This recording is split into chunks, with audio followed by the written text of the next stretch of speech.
اعوذ باللہ من الشیطان الرجیم، بسم اللہ الرحمن الرحیم۔ کچھ اور عرصہ حلیمہ کے پاس۔ حلیمہ کا دستور تھا کہ وہ آپ کو ہر 6 مہینے بعد مکہ لاتی، والدہ اور خاندان کے لوگوں سے ملاقاتیں، پھر اپنے دیار بنو سعد واپس لے جاتی۔ تو حضرت حلیمہ ایوری 6 months ایک ٹرپ لگتا تھا مکہ کا، اور لا کے ماں سے اور بچے واقعی رشتہ داروں سے ملاتی تھی۔ اس سے کیا ہمیں پتہ چلتا ہے کہ اگر کوئی اپنے بچے کو اچھی تربیت کے لیے کوئی گورننس رکھ لیتا ہے، کوئی نینی رکھ لیتا ہے، اور کوئی اہم کام ماں کر رہی ہے، تو کوئی اس کے اندر حرج نہیں ہے، بشرطے کہ وہ ان کو اچھے اخلاق سکھائے۔ کیونکہ یہ بنو سعد جو تھی نا، زبان دانی میں بہت ماہر تھے، ان کی زبان کی بہت تعریف کی جاتی تھی، بہت خالص تھی ان کی زبان۔ اسی لیے آپ صلی اللہ علیہ وسلم فرمایا بھی کرتے تھے، جب آپ صلی اللہ علیہ وسلم سے کوئی بات کرتا تھا تو آپ صلی اللہ علیہ وسلم فرماتے تھے کہ میری زبان اتنی خالص کیوں نہ ہو، بنو سعد میں نے پرورش پائی ہے۔ جب مدت رضاعت پوری ہو گئی اور دودھ چھڑا کر آپ صلی اللہ علیہ وسلم کو آپ کی والدہ کے پاس لائیں، تو اب تو جو خیر و برکت دیکھ چکی تھی، اس کے پیش نظر چاہتی تھی کہ آپ کو انہی کے پاس رہنے دیا جائے۔ چنانچہ انہوں نے آپ کی والدہ سے کہا کہ کیوں نہ آپ بچے کو میرے پاس ہی رہنے دیں کہ وہ ذرا اور مضبوط ہو جائے، کیونکہ مکہ کی وبا سے ڈر لگتا ہے۔ کیوں مکہ میں وبا ہوتی تھی؟ وہ حج کے لیے لوگ شاباش حاجی، جیسے آج کے وقت میں آپ دیکھیں وہیں سے لوگ کھانسی، نزلہ، زکام لے کر آتے ہیں، کیوں وہاں پہ ہر جگہ سے لوگ آئے ہوتے ہیں، کئی وبائیں بھی وہاں پہ پھیل جاتی ہیں، تو اس وجہ سے والدہ اس پر راضی ہو گئی اور حلیمہ آپ کو لے کر خوش خوش اپنے گھر واپس ہوئی، اور آپ تقریباً مزید 2 برس تک وہیں رہے۔ پھر آپ کے سینہ مبارک چاک کیے جانے کا واقعہ پیش آیا، جس سے ڈر کر حلیمہ اور ان کے شوہر نے آپ کو آپ کی والدہ کے حوالے کر دیا۔ اب یہ شق صدر کا واقعہ ہم انشاءاللہ بھی دیکھتے ہیں، لیکن حضرت حلیمہ نے کیوں یہ نہیں چاہا کہ آپ کو واپس دے دیں؟ برکتیں دیکھ لی تھی کہ جتنی خیر و برکت ان کی وجہ سے ہمارے گھر میں آئی ہے، وہ کہیں واپس نہ چلی جائے، تو وہ اب دینا ہی نہیں چاہ رہی تھی۔ تو جا کے انہوں نے ریکویسٹ کی ماں سے، اور والدہ راضی ہو گئی۔ اور دیکھیں پھر شق صدر کا واقعہ جو پیش آیا، سینہ مبارک چاک کیا جاتا ہے۔ انس بن مالک رضی اللہ تعالیٰ عنہ کا بیان ہے کہ آپ صلی اللہ علیہ وسلم سب درود پڑھنا بھولیے گا نہیں، بچوں کے ساتھ کھیل رہے تھے کہ جبرائیل علیہ السلام تشریف لائے اور آپ کو لٹا کر سینہ چاک کر دیا۔ چاک کرنے کا مطلب کیا؟ کٹ کر دیا نا۔ پھر آپ کا دل نکالا اور اس میں سے ایک لوتھڑا نکال کر فرمایا کہ یہ تم سے شیطان کا حصہ ہے۔ پھر دل کو سونے کے تشت میں زمزم کے پانی سے دھو کر جوڑ دیا اور اسی جگہ پلٹا دیا۔ ادھر بچے دوڑ کر اپنی ماں یعنی دایا کے پاس پہنچے اور کہنے لگے کہ محمد صلی اللہ علیہ وسلم قتل کر دیا گیا ہے۔ وہ لوگ جھٹ پہنچے تو دیکھا رنگ اترا ہوا تھا۔ اب کیا ہوا یہ واقعہ کہ نبی کریم صلی اللہ علیہ وسلم چھوٹے ہی تھے ابھی، کہ انہوں نے پوچھا اپنی رضائی والدہ سے کہ یہ میرے بہن بھائی کہاں جاتے ہیں، تو انہوں نے بتایا کہ یہ بکریاں چرانے جاتے ہیں۔ تو آپ صلی اللہ علیہ وسلم نے فرمایا کہ میں بھی جانا چاہتا ہوں۔ تو انہوں نے کہا کہ نہیں، آپ کو کیا ضرورت ہے، ہم تو آپ کو آپ کی خدمت کے لیے لے کر آئے ہیں، آپ کو یرحمک اللہ۔ تو آپ صلی اللہ علیہ وسلم نے فرمایا کہ نہیں، میں جانا چاہتا ہوں ان کے ساتھ۔ اچھا، چلے گئے۔ ایک دن بچے بھاگتے ہوئے ماں کے پاس آئے اور انہوں نے کہا کہ ہمارے بھائی محمد صلی اللہ علیہ وسلم ان کو کسی نے قتل کر دیا۔ تو وہ دوڑتی بھی گئی، انہوں نے ادھر ادھر بھی آوازیں دی، جو ان کے قبیلے کے لوگ تھے وہ بھی دوڑتے ہوئے گئے۔ جب وہاں پہنچے تو دیکھا کہ آپ صلی اللہ علیہ وسلم کھڑے ہوئے ہیں، اور ویسے ٹھیک ٹھاک ہے لیکن رنگ بالکل اترا ہوا ہے۔ تو جب پوچھا تو آپ صلی اللہ علیہ وسلم نے بتایا کہ اس طرح سے 2 آدمی تھے۔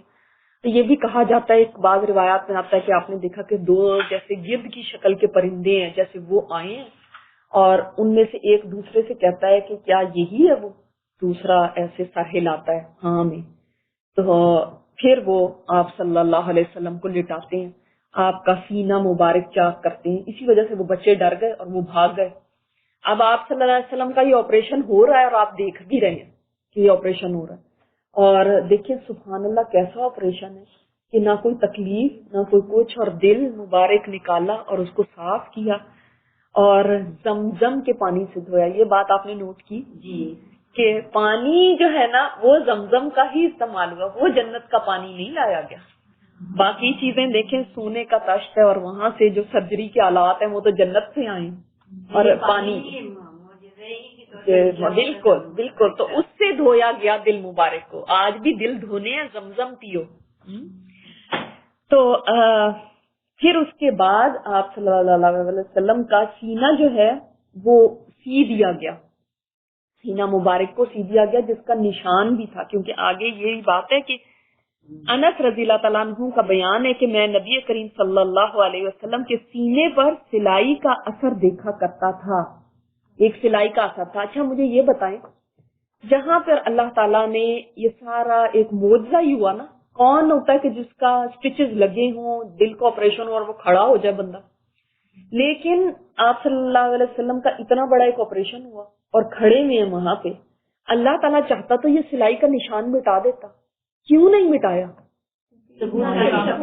ثبوت کے طور پہ کہ آج کوئی لوگ یہ نہ کہیں اس کے بعد کہ نہیں یہ تو ایسا ہوا ہی نہیں تھا. اور واقعی آج لوگ کہتے ہیں کہ نہیں، وہ سینہ کھولنے کا مطلب یہ تھا علم نشرح لک صدرک، ہم نے آپ کا سینہ نہیں کھول دیا، تو وہ علم کے لیے کھولا ہے، وہ تھوڑی اس طرح سے کھولا ہے. تو یہ کچھ نہیں ہوا، کیونکہ وہ لوگ جو چیزیں ایسی سپر نیچرل ہوئی ہیں ان کو بلیو نہیں کرتے، اور وہ ان چیزوں کو سوچتے ہیں کہ نہیں ایسا کچھ نہیں ہوا. حالانکہ دیکھیں انس بن مالک کون تھے؟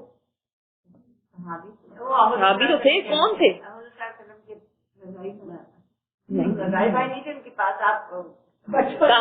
ہاں جی، خادم کہہ لیں کہ ان کی والدہ ان کو لے کر آئی تھی کہ میرا بچہ پڑھنا لکھنا بھی جانتا ہے، تو یہ آپ کے پاس رہے گا. یہی تو وہ ہیں جو آپ صلی اللہ علیہ وسلم کے پاس 10 سال کی عمر میں آئے تھے، 10 سال رہے تھے.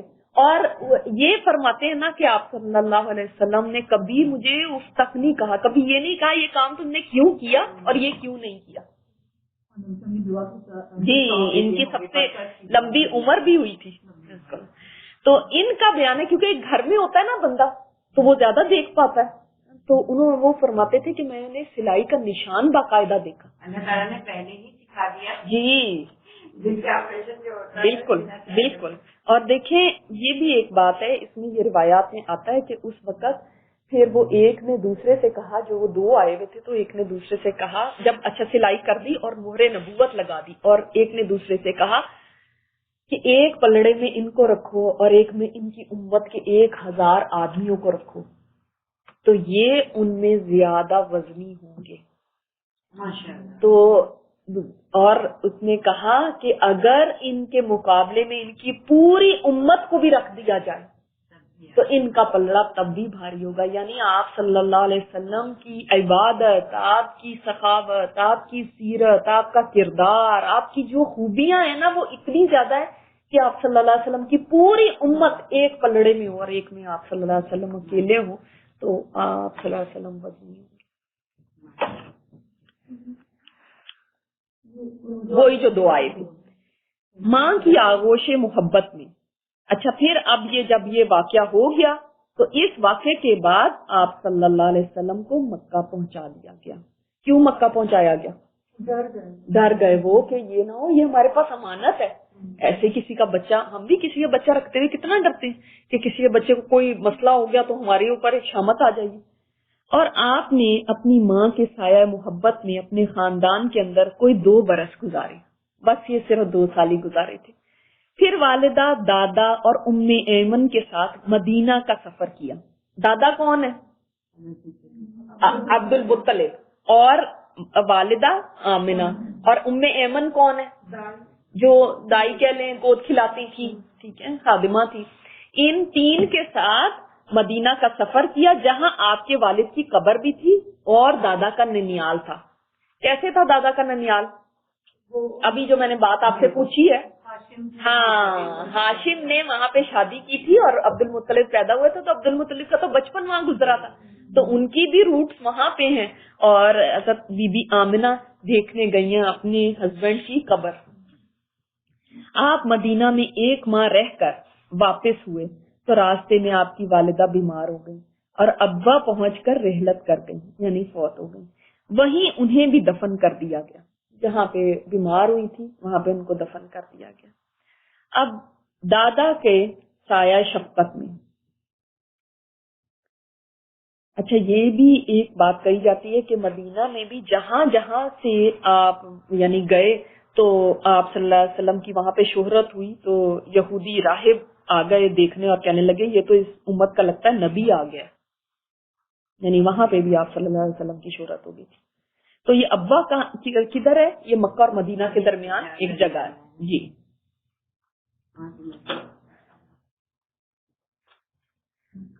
اب بوڑھے عبد المطلب آپ کو لے کر مکہ پہنچے.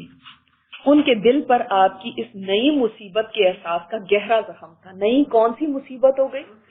والدہ دنیا سے چلی گئی. دیکھیے والد تو پہلے ہی نہیں تھے، اب والدہ بھی نہیں رہی، اور اتنا چھوٹا بچہ. یعنی کتنی عمر تھی آپ صلی اللہ علیہ وسلم کی اس وقت؟ 6 سال. کیونکہ 2 سال وہ رضاعت والے، 2 سال ابھی آپ نے پڑھا کہ دائی حلیمہ کے پاس اور رہے، اور 2 سال یہاں پہ لکھا ہے نا کہ ماں کے ساتھ رہے. 4 سال کے ہاں جی 6 سال کے. تو چنانچہ آپ کے لیے ان کے دل میں ایسی رقت پیدا ہوئی، یعنی ایسا ان کا دل نرم ہوا آپ صلی اللہ علیہ وسلم کے لیے کہ خود ان کے اپنے بیٹوں کے لیے ویسی رقت نہ تھی. یعنی اتنی محبت اپنے بیٹوں سے بھی نہیں کرتے تھے جتنی نبی کریم صلی اللہ علیہ وسلم سے کرتے تھے. اپنے ان کے کتنے بیٹے تھے؟ 10 بیٹے تھے جی، جن میں سے ایک عبداللہ تو وفات پا چکے تھے. وہ آپ کی بڑی قدر کرتے، اپنی اولاد سے بھی بڑھ کر چاہتے، خوب اکرام کرتے. ان کا خاص فرش جس پر کوئی دوسرا نہ بیٹھ سکتا تھا اس پر آپ کو بٹھاتے، پیٹھ پر ہاتھ پھیرتے، آپ کی نقل و حرکت دیکھ کر خوش ہوتے اور یقین رکھتے تھے کہ آئندہ آپ کی ایک نرالی شان ہونے والی ہے. اچھا اب کیا تھا کہ ان کا ایک یعنی عبد المطلب کے لیے نا، کیونکہ سردار تھے تو کعبے کے سامنے بالکل دروازے کے نزدیک ان کی نشست بچھائی جاتی تھی، جس کو فرش کہا گیا نا. وہ فرش کیا ہے؟ جیسے اب بھی عرب وغیرہ میں ہوتا ہے کہ ایک مطلب بڑے اچھی سی تکیے رکھے ہوتے ہیں پیچھے اور نشست ایک بچھائی جاتی. تو یہ چونکہ سردار تھے تو ان کے لیے وہاں پہ خانہ کعبہ کے ساتھ بچھائی جاتی تھی. تو مخملی جیسے سمجھ لیں کپڑے کی اور تکیے رکھ کے. تو ان کی چونکہ بہت عزت تھی. کس وجہ سے عزت تھی؟ سردار اور حاجیوں کو، ہاں حاجیوں کا اکرام کرنے ان کا ان کے ذمے تھا. تو جب یہ نشست ان کی بچھا دی جاتی تھی نا تو کسی کی جرت نہیں ہوتی تھی کہ کوئی یہاں پہ بیٹھے. مثلا کسی پریزیڈنٹ کی کوئی جگہ ہے تو کوئی جا کے اس کی کرسی پہ نہیں بیٹھ سکتا نا، ایک روب ہوتا ہے. تو بیٹے بھی ان کے اس کے ارد گرد کھڑے رہتے تھے. تو نبی کریم صلی اللہ علیہ وسلم جب آتے تھے تشریف لاتے تھے تو وہاں پہ بیٹھ جاتے تھے. تو وہ کہتے تھے اٹھو یہاں سے. تو عبد المطلب کیا فرماتے تھے کہ نہیں میرے بیٹے کو یہاں بیٹھنے دیں. اس کی جو شان ہے یعنی اتنی عزت دیتے تھے وہ کہ اس کی شان، یہ بڑی شان والا بچہ ہے.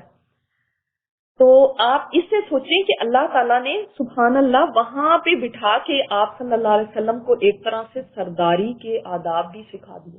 کتنی بڑی ایک مجلس ہے نا جہاں پہ ظاہر ہے بڑے بڑے سردار آتے ہوں گے، بڑے بڑے لوگ آتے ہوں گے جو ان کے پاس بیٹھتے ہوں گے. تو ایک ٹریننگ ہو رہی ہے نا ایک بچے کی شروع سے. لیکن ابھی آپ کی عمر صرف 8 برس 2 مہینے اور 10 دن ہوئی تھی کہ عبد المطلب بھی انتقال کر گئے. اور آپ صلی اللہ علیہ وسلم فرماتے ہیں کہ مجھے یاد ہے وہ دن کہ جب میرے دادا کا جنازہ جا رہا تھا اور میں پیچھے روتا روتا جا رہا تھا. اور 8 برس کا بچہ سوچیں کہ کتنا چھوٹا ہوتا ہے. کوئی اپنے بچوں میں سے یا اپنے بھتیجے بھانجوں میں سے 8 سال کے بچے کا سوچیں، تصور کریں کہ نہ باپ ہے، نہ ماں ہے، نہ بہن بھائی ہے، نہ کوئی دادا ہے. چچا کی کفالت میں. اچھا آج کے وقت میں کوئی ہو نا تو وہ کہے گا کہ یہ بچہ تو مطلب ہے کہ بگڑ ہی جائے گا، اب یہ ایسے ہوگا ویسے ہوگا. لیکن آپ صلی اللہ علیہ وسلم کے اوپر اللہ تعالیٰ کی خصوصی رحمت تھی. اور دیکھیں جو میں نے آپ کو حدیث پہلے بھی بتائی تھی نا کہ آپ نے فرمایا کہ مجھے آداب میرے رب نے سکھائے. وہ یہ نہیں کہہ سکتا تھا کہ ہاں پیرنٹس نے اس کو سکھایا ہوں گے نا. کوئی بچے کو دیکھتے ہیں کہتے ہیں یہ ضرور اس کے پیرنٹس کا وہ اتنے نیک ہیں تو انہوں نے ایسا سکھایا ہوگا، تو کریڈٹ پیرنٹس کو چلا جاتا ہے. لیکن یہاں پہ کوئی بھی نہیں، اللہ ہے. تو چچا کی کفالت میں اب آپ کے چچا ابو طالب نے آپ کی کفالت کا بیڑا اٹھایا. کفالت کا بیڑا اٹھایا کا مطلب کیا؟ ان کی ذمہ داری ہو گئی. یہ آپ کے والد کے سگے بھائی تھے. لیکن یہ بھی ایک فرق ہے نا کہ یہ حضرت عبداللہ کے سکے بھائی تھے. باقی ہو سکتا ہے سوتیلے بھائی ہوں نا، مانگ ان کی ڈفرینٹ ہو. انہوں نے آپ سے خاص رحمت اور شفقت برتی. وہ مالدار تو نہ تھے لیکن آپ کی کفالت کے بعد اللہ تعالیٰ نے ان کے تھوڑے سے مال میں اس قدر برکت دی کہ ایک آدمی کا کھانا پورے کنبے کے لیے کافی ہو جایا کرتا تھا. خود آپ بھی صبر اور قناعت کا نمونہ تھے، جو کچھ ملتا اسی پر قناعت فرماتے. اچھا، کہا جاتا ہے کہ جب دسترخوان بچھتا تھا کھانے کے لیے تو اس کھانے میں اگر آپ صلی اللہ علیہ وسلم بیٹھتے تھے تو اتنی برکت ہو جاتی تھی کہ سب پیٹ بھر کے کھا لیتے تھے. اور جب نبی علیہ الصلوۃ والسلام نہیں ہوتے تھے تو وہی کھانا کسی کو پورا ہی نہیں پڑتا تھا، کسی کا پیٹ ہی نہیں بھرتا تھا. تو ابو طالب نے پھر لازم کر دیا تھا کہ جب نبی علیہ الصلوۃ والسلام ہوں گے تو تب ہم کھانا کھایا کریں گے. اتنی برکت ہوتی ہے، سب پیٹ بھر کے بھی کھا رہے ہیں اسی کھانے میں. اس سے کیا پتا چلتا ہے؟ برکت ڈال دی تھی. اور کیا پتا چلتا؟ مل کے کھانے کی بھی برکت. دیکھیں، برکت وہ کوانٹٹی سے نہیں ہوتی، اس سے پتا چلتا ہے. ہم کوانٹٹی دیکھتے ہیں نا کتنا ہے، پورا ہوگا کہ نہیں. وہ اللہ تعالیٰ برکت ڈالتا ہے جو ان سین چیز ہے، وہ آپ دیکھ نہیں سکتے آنکھوں سے، مگر اسی چیز میں ہمیں دیکھا کبھی کبھی تھوڑی سی چیز میں بھی اتنی برکت ہوتی ہے، ماشاءاللہ سارے کھا لیتے ہیں. کبھی آپ اتنا بھی پکاتے ہیں، کہتے ہیں پتہ نہیں جیسے لگتا ہے اڑ ہی گیا. پیسوں میں بھی ایسے ہوتا ہے، پیسوں میں بھی کبھی ہمارے پاس بڑے بھی پیسے ہوتے ہیں، سمجھ نہیں آئے، ایسے لگ رہا ہے اڑ گئے پیسے. کبھی تھوڑوں میں بھی برکت، تو وہ برکت اللہ کی طرف سے ہوتی ہے. ہم برکت مانگا کریں. زیادہ ہونے سے ضروری نہیں ہے کہ آپ کی تمام ضرورتیں پوری ہو جائیں. ہاں، برکت ہونے سے تھوڑا بھی بہت ہو جائے گا. سبحان اللہ. اور خود نبی کریم صلی اللہ علیہ وسلم نے کتنی قناعت تھی کہ کبھی کوئی شکایت نہیں کی تھی، کبھی کوئی گیلا شکوہ نہیں، کبھی کوئی ایسی چیز نہیں کی تھی. صبر اور قناعت کا نمونہ تھے. ابھی چھوٹے تھے بچے. اور قناعت کا مطلب کیا ہوتا ہے ویسے؟ جو ہے وہ کافی، جی جتنا کنٹینٹ ہونا نا، جتنا ہے اس کے اوپر کوئی شکایت نہیں کرنی. بعض لوگ جی، اور جبکہ ایسی فیملی سے تھی جس میں سرداری چل رہی ہے. اور آپ یہ دیکھیں کہ بعض اوقات ایسے ہوتا ہے کہ ہم ہر وقت ایک شکایتی رویہ رکھتے ہیں. جب ہمارے پاس بہت سی ہوتا ہے ہماری شکایتیں ختم نہیں تھی، کیونکہ قناعت نہیں ہے. آپ صلی اللہ علیہ وسلم کی حدیث ہے نا کہ مالداری بہت سارا مال ہونے سے نہیں ہے، مالداری اس کے اندر ہے نا غنا، جو دل کا غنا ہوتا ہے، وہ کہ قناعت. انسان کو تھوڑے میں بھی کوئی انسان قناعت کرنے والا ہو سکتا ہے، وہ ہے مالدار. اچھا، ایک اور ذکر آتا ہے اسی طرح آپ صلی اللہ علیہ وسلم کی اس ایج کا. جلول المرجان میں بھی واقعہ ہم نے پڑھا ہے کہ آپ صلی اللہ علیہ وسلم اس وقت کعبۃ اللہ کی تعمیر ہو رہی تھی کہ آپ صلی اللہ علیہ وسلم نے اپنے چچاؤں کی ہیلپ کرنے کے لیے پتھر ڈھو ڈھو کے لے کے جا رہے تھے. تو آپ صلی اللہ علیہ وسلم نے ایک تہبند باندھی ہوئی تھی، اور چونکہ پتھر کندھوں پہ رکھ کے لے کے جاتے تھے تو آپ کے چچا حضرت عباس رضی اللہ تعالیٰ عنہ نے فرمایا کہ آپ جو یہاں پہ ہرٹ ہوتا ہوگا نا کہ پتھر رکھے ہوئے، تو آپ ایسا کریں کہ اپنا کپڑا اتار کے کندھے پہ رکھ لیں اور اس کے اوپر پتھر رکھ لیں تاکہ تکلیف نہ ہو. تو آپ صلی اللہ علیہ وسلم نے ابھی کپڑا اتارا ہی تھا، ابھی ننگے نہیں ہوئے تھے، تو بے ہوش ہو گئے. تو اللہ تعالیٰ نے گوارا نہیں فرمایا کہ میرا نبی جو ہے وہ لوگوں کے سامنے برہنہ ہو. سبحان اللہ. اس طرح اللہ تعالیٰ کی دیکھیں پوری یعنی جیسے نگہداشت ہے. ملک شام کا سفر اور بحیرہ راہب سے ملاقات. جب آپ نبی کریم صلی اللہ علیہ وسلم کی عمر 12 برس اور کہا جاتا ہے مزید 2 مہینے 10 دن ہوئی تو ابو طالب نے تجارت کے لیے ملک شام جانے کا قصد کیا. جیسے باقی لوگ جاتے تھے تو ملک شام کا ارادہ کیا. آپ کو ان کی جدائی بہت گراں گزری، یعنی بڑی مشکل تھی آپ کے لیے کہ اب یہ میرے چچا بھی جا رہے ہیں، جس سے وہ بھی بہت متاثر ہوئے اور اپنے ساتھ لے لیا. جب قافلے نے ملک شام کی حدود میں پہنچ کر شہر بصرہ کے قریب پڑاؤ ڈالا تو بحیرہ نامی عیسائیوں کا ایک بڑا راہب اپنے گرجے سے نکل کر ان کے پاس آیا اور قافلے کے درمیان سے گزر کر نبی علیہ الصلوۃ والسلام کے پاس پہنچا. یہ بھی آپ کو ایک قصہ بتا دوں اس کی ڈیٹیل کہ یہ قافلہ تو یہاں سے گزرا ہی کرتا تھا، تو راستے میں یہ ان کی جو بھی بستی تھی یہ یہاں پہ تھی، اور یہاں پہ یہ بحیرہ نامی جو راہب تھا یہ کبھی باہر نہیں نکلتا تھا، لیکن اس دفعہ جب یہ قافلہ یہاں پہ آیا تو وہ باہر آیا اور اس نے قافلے والوں کو کہا کہ میں آپ کی دعوت کرنا چاہتا ہوں، اور اپنے جو راہب چھوٹے چھوٹے سارے راہب تھے ان کو کہا کہ بہت اچھے کھانا تیار کرایا جائے ان کے لیے، اور بڑی اپنی پوری ذمہ داری کے ساتھ اور پوری یعنی بہترین طور پہ کوئی کمی نہ رہ جائے، بہترین کھانا ان لوگوں کے لیے تیار کرائیں، اور ان سب کو دعوت دے دی کہ آپ آئیں اور کھائیں۔ جب وہ سارے آ گئے اس نے ایک ایک کو غور سے دیکھا، اس کے بعد اس نے کہا ابو طالب سے کہ کوئی ایسا تو نہیں جس کو آپ چھوڑ آئے ہو؟ نے کہا ہاں ایک بچہ ہے، ہمارا بچہ ہے، تو ہم اس کو سامان کے پاس چھوڑ آئے ہیں، ذرا اس کی سنبھالے گا، سامان کو دیکھ بھال کرے۔ ہم نے کہا جب میں نے آپ کو کہا تھا کہ آپ سب کو لے کر آئیں تو آپ اس کو کیوں چھوڑ کے آئے؟ نے کہا نہیں وہ کوئی مسئلہ نہیں ہے ایسا، کیونکہ وہ تو ہمارا اپنا ہی بچہ ہے، ہم اس کے لیے کھانا وانا لے جائیں گے، کوئی ایسی بات نہیں۔ اس نے کہا جس کے لیے میں نے دعوت کی تھی آپ اسی کو چھوڑا ہے، آپ لوگ تو یہاں سے پہلے بھی گزرتے تھے، میں نے کبھی آج تک آپ کی دعوت کی تھی؟ تو فوراً اس کو لے کر آئے۔ نبی علیہ الصلوۃ والسلام کو لایا گیا، اور اس نے جب آپ صلی اللہ علیہ وسلم کو دیکھا تو اس نے کہا کہ یہ کون ہے؟ ابو طالب نے کہا میرا بیٹا ہے۔ نے کہا نہیں یہ نہیں ہو سکتا، یہ آپ کا بیٹا نہیں ہے۔ نے کہا نہیں نہیں یہ میرا ہی بیٹا ہے۔ نے کہا ایسا ہو ہی نہیں سکتا کہ یہ آپ کا بیٹا، آپ جھوٹ بولتے ہیں۔ نے کہا بھئی یہ اصل میں، اس نے کہا ہاں، اس نے کہا یہ تو اس کا باپ زندہ نہیں ہے۔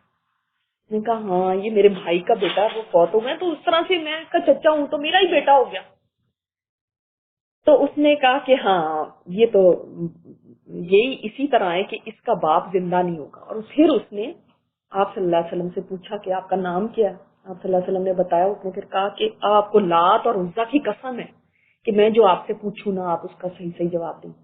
تو کیونکہ یہ لوگ تو نہیں مانتے تھے عیسائی، لیکن دیکھیں جب مثلا میں کرسچن سے بات کروں تو میں کہوں گی کہ آپ کو جیزس کا واسطہ ہے، یا ان کی بات کروں گی نا تو انہوں نے بھی اس طرح سے کہا۔ تو آپ صلی اللہ علیہ وسلم جیسے یعنی ایک دم غضبناک ہو گئے۔ آپ نے فرمایا چھوٹے بچے ہیں حالانکہ، فرمایا کہ لات اور عزا کی مجھے قسم نہ دو، ان سے زیادہ ساری دنیا میں مجھے کوئی مبغوض نہیں ہے، یعنی کوئی بغض مجھے کسی سے اتنا زیادہ نہیں ہے جتنا ان سے ہے۔ آپ صلی اللہ علیہ وسلم اندر توحید اس وقت بھی پتا تھا، کئی لوگ میں نے آپ کو بتایا نہیں تھا کہ اس وقت بھی توحید پہ تھے۔ آپ صلی اللہ علیہ وسلم نے اپنی پوری زندگی میں شرک نہیں کیا۔ آپ صلی اللہ علیہ وسلم تو کیا کئی صحابہ کرام نے جیسے ابو بکر صدیق نے کبھی زندگی میں شرک نہیں کیا۔ تو یہ نہیں تھا کہ وہ اللہ کو نہیں مانتے تھے۔ اسی لیے تو جب حلیمہ سعدیہ جس وقت کہ آپ صلی اللہ علیہ وسلم نے آ کے جب بتایا تھا کہ میرے ساتھ یہ واقعہ ہوا، تو انہوں نے کہا تھا کہ میں آپ کو اللہ کی حفاظت میں دیتی ہوں۔ وہ اللہ کو مانتے تھے، جانتے تھے۔ تو دیکھیں میں نے آپ کو اسی لیے تو ہسٹری میں بتایا تھا کہ یہ سب لوگ توحید پر تھے پہلے۔ تو اب کیا تھا کہ جب آپ صلی اللہ علیہ وسلم نے یہ فرمایا تو سب بڑے حیران ہو گئے کہ اتنا سا بچہ ہے چھوٹا سا، اور اس بات پہ اتنا ایک دم بھڑک اٹھا۔ پھر اس نے کہا اچھا میں آپ کو اللہ کی قسم دے کے کہتا ہوں کہ آپ مجھے بتائیں کہ آپ کو کوئی خواب آتے ہیں؟ تو آپ صلی اللہ علیہ وسلم نے بتایا کہ ہاں مجھے یہ اس طرح سے خواب آتے ہیں۔ تو اس نے کہا اچھا آپ کے ساتھ کوئی واقعہ پیش آیا ہے کوئی رضاعت کے بعد؟ تو فرمایا کہ ہاں اس طرح شق صدر کا واقعہ پیش آیا۔ پھر اس نے کہا کہ اگر آپ اجازت دیں تو میں آپ کی یہاں پہ پشت پہ دیکھنا چاہتا ہوں۔ فرمایا ہاں کوئی مسئلہ نہیں۔ دیکھا تو دو کندھوں کے درمیان یہاں پہ مہر نبوت تھی آپ صلی اللہ علیہ وسلم کی، جیسے ابری بھی سا گوشت ہوتا ہے اس طرح، اور اس پہ ہلکے ہلکے بال بھی تھے۔ تو تب وہ تو گر پڑا اور اس نے کہا تب کہ آگے جو بات آ رہی ہے اور آپ کا ہاں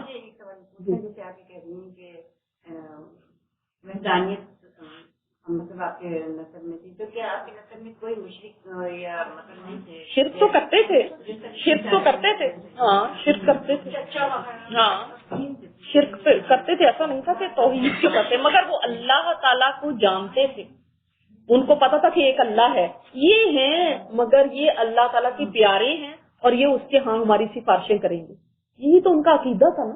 یہ نہیں کہتے تھے کہ اللہ نے انہوں نے ہمیں پیدا کیا یا انہوں نے آسمان بنائے یا انہوں نے زمین بنائی یا انہوں نے یہ کائنات بنائی, یہ نہیں کہتے تھے. یہ تو سب کو پتا تھا. ہاں اپنے وسیلے کے لیے. جی جی جی. راہب کا کیا مطلب؟ جیسے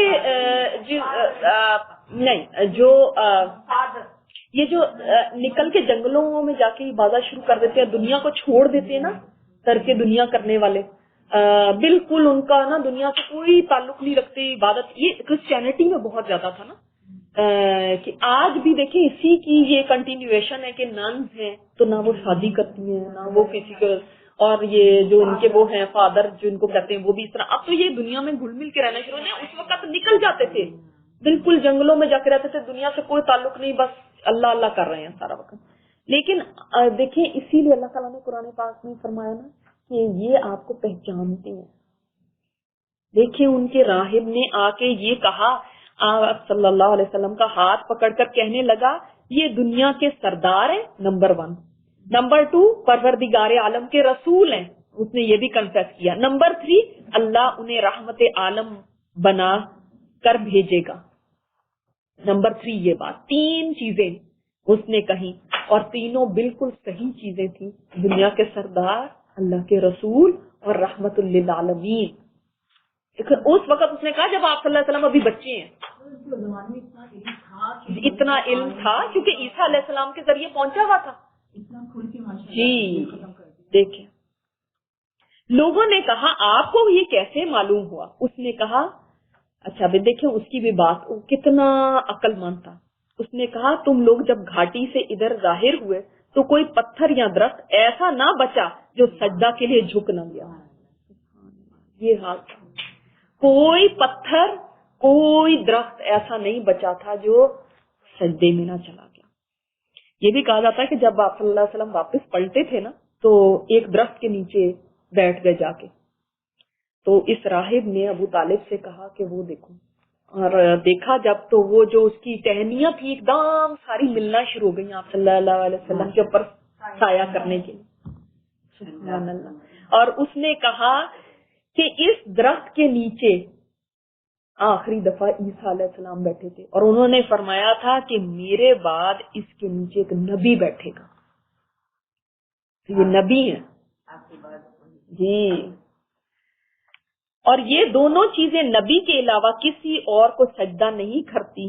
پھر میں انہیں مہر نبوت سے بھی پہچانتا ہوں جو کندھے کے نیچے نرم ہڈی کے پاس سیب کی طرح ہے, اور ہم انہیں اپنی کتابوں میں بھی پاتے ہیں. دیکھیں سبحان اللہ. سلمان فارسی نے کیسے پہچانا تھا؟ مہر نبوت دیکھی تھی انہوں نے بھی, اور ان کو بھی جس پادری کے پاس لاسٹ ٹائم تھے اس نے کہا تھا مدینہ چلے جاؤ, وہاں پہ وہ آخری نبی آئے گا. 6 سال کی عمر میں مل گئی. ہاں مہر نبوت تو یہاں پہ لگی ہوئی تھی, وہ تو ایک سمجھ لیں اسٹیمپ تھی, ایک نشان تھا یہاں پہ. ہاں جب یہ بھی کہا جاتا ہے پھر اس نے قافلے کی ضیافت کا مطلب کیا؟ مہمان نوازی. اور ابو طالب سے کہا ان کو واپس کر دیں, ملک شام نہ لے جائیں کیونکہ یہود اور رومیوں سے خطرہ ہے. کیا خطرہ تھا؟ ان کو بھی پتا تھا کہ نبی آئیں گے. اگر یہ نشانیاں انہوں نے دیکھ لی تو کیا ہوگا؟ کیوں؟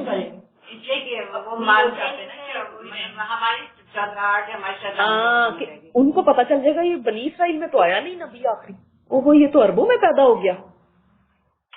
تو آپ کو قتل کا خطرہ تھا کہ آپ کی جان لینے کی کوشش کریں گے. اس پر ابو طالب نے آپ کو مکہ بھیج دیا, یعنی آپ صلی اللہ علیہ وسلم کو واپس مکہ بھیج دیا اور خود وہ آگے چلے گئے. ہاں یہ بھی کرسچن تھے نا, یہودی اور رومی کرسچن ہوا کرتے تھے اس زمانے کے. جی جی, تو دونوں سے خطرہ تھا نا.